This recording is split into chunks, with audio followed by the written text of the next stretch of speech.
हमारे व्यस्त जीवन में ईश्वर की आवाज़। हमारा विश्वास हमारा सबसे बड़ा धरोहर है, अमानत है, संपत्ति है। हमारा विश्वास ईश्वर का एक सबसे बड़ा वरदान है।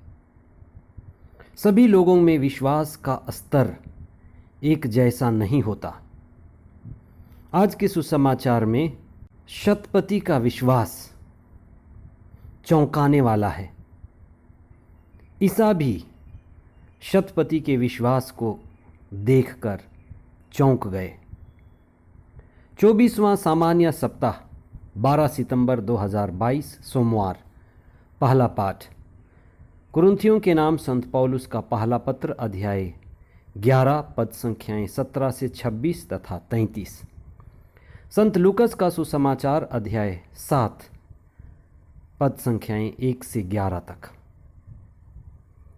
धर्मशास्त्र बाइबल में हमें ईश्वर निराकार और साकार रूप में व्यक्त किया गया है। निराकार ईश्वर का निर्गुण रूप है, अव्यक्त रूप है, जिसे जान पाना बड़ा कठिन है। इसीलिए हम ईश्वर को शब्द के द्वारा जानते हैं, ध्वनि, आवाज। आदि में शब्द था, शब्द ईश्वर था और ईश्वर ही शब्द था। ये निर्गुण निराकार था। इसको जानना, इसके बारे में चिंतन करना, बातें करना केवल ऊंचे विचार और चेतनशील लोगों के लिए संभव था। इसीलिए ईश्वर शब्द बना, मनुष्य बना, देह स्वरूप बना। इसी शब्द को हम शब्द शक्ति या ईश्वरीय वचन शक्ति कहते हैं। उत्पत्ति ग्रंथ में इसी बात की पुष्टि की गई है कि ईश्वर ने सारे संसार को शब्द मात्र से रचा है। इस सुंदर संसार को रचते समय, विशेष करके उत्पत्ति ग्रंथ के अध्याय 1 और 2 में कई जगह इसका प्रमाण मिलता है कि ईश्वर वचन के द्वारा सृष्टि करता है। ईश्वर का वचन कई बार कहता है, ईश्वर ने कहा और ऐसा ही हुआ। ईश्वर जो कहता है, ईश्वर जिसे आदेश देता है, वह पूरा होता है। यानी ईश्वर का शब्द और ईश्वर का आदेश एक ही है, शक्ति केंद्रित है।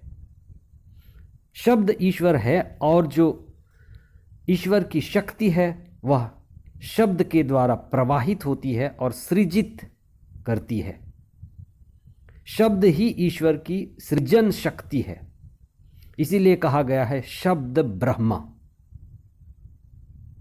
दिव्य शब्द ब्रह्म स्वरूप है। निराकार ईश्वर शक्तिशाली सृष्टि की शक्ति है। सतपति का विश्वास उसी शब्द को व्यक्त और अव्यक्त रूप में प्रकट करता है। शतपति का विश्वास बहुत ऊंचा विश्वास है, अद्भुत है, अनोखा है। शतपति का विश्वास, जो भी को वह इस्राएली नहीं था, सभी इस्राएलियों के लिए भी आदर्श है। शतपति के विश्वास को देखकर ईसा भी उसकी तारीफ करने लगे।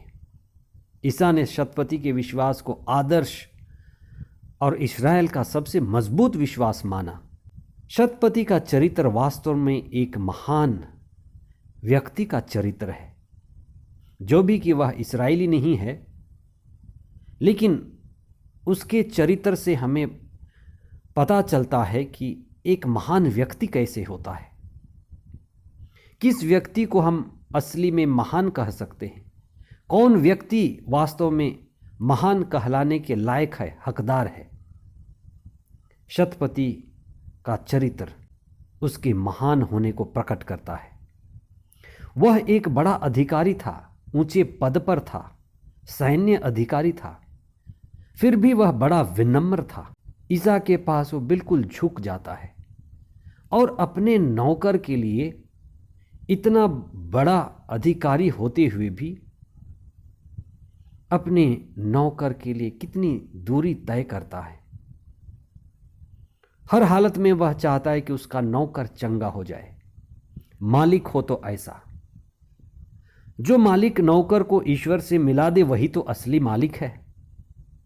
जो मालिक ईश्वर से प्रार्थना करे और नौकर के लिए इतने कष्ट उठाए, वही तो असली मालिक कहलाने के योग्य है। रोमी होते हुए भी वह इस्राएलियों के हित में कई कार्य किए थे। उन्होंने प्रार्थना घर बनवाया था। रोमी होते हुए भी इस्राएलियों के बीच वे लोकप्रिय थे, दयालु थे और उसकी विनम्रता के सभी मुरीद थे। उनमें से भी सब शतपति का सबसे बड़ा गुण था उनका ऊंचा, अटूट और मजबूत विश्वास। वह ईश्वर में बड़े सच्चे ढंग से विश्वास करते थे। इब्रानियों के पत्र अध्याय 11 पद संख्या 6 में प्रभु का दिव्य वचन कहता है, विश्वास के अभाव में कोई ईश्वर का कृपा पात्र नहीं बन सकता। जिसके पास विश्वास है वही वास्तव में ईश्वर का कृपा पात्र बनता है। विश्वास हमें कृपा के योग्य बनाता है। क्योंकि शतपति ऊंचे विश्वास वाला था, वह ईश्वर का कृपा पात्र बना। ईसा भी कहते हैं कि जो विश्वास करता है उसके लिए कुछ भी असंभव नहीं है। शतपति का ऊंचा विश्वास उसके सच्ची श्रद्धा और अकारण विश्वास का प्रतीक है। ईश्वर पर शतपति का सच्चा विश्वास उसके सच्ची श्रद्धा को प्रकट करता है। और जहां विश्वास है वहां चंगाई होती है, क्योंकि विश्वास का परिणाम चंगाई है। नौकर का चंगा होना शतपति के विश्वास का अच्छा परिणाम है। आइए आज हम प्रभु से विशेष कृपा मांगे कि हम सभी को भी विश्वास का वरदान मिले। हे सर्वशक्तिमान ईश्वर, हम अपने जीवन के लिए आपको धन्यवाद देते हैं। आपने प्रभु यीशु को इस दुनिया में भेजा जिससे आप पर हमारा विश्वास बढ़े। हम कई तरह के प्रार्थना सभा और प्रार्थनाओं में एकत्र होते हैं। मिस्सा बलिदान, पारिवारिक प्रार्थना, सामुदायिक प्रार्थना, इन सब में भाग लेते हुए भी हमें यह एहसास नहीं होता कि विश्वास के अभाव में हम कुछ नहीं कर सकते। इसलिए प्रभु यीशु का इस संसार में आना, प्रभु यीशु के दिव्य वचन और उनके प्रमाण हमारे विश्वास को बढ़ाए। जैसे शिष्यों ने कहा, प्रभु हमारे विश्वास को बढ़ाइए। प्रभु यीशु आप अपने शिष्यों को कहते थे, रे अल्पविश्वासियों, कहाँ है तुम्हारा विश्वास। हे प्रभु, प्रतिदिन प्रार्थना करते हुए, जिंदगी के उतार चढ़ाव में आप पर भरोसा करते हुए,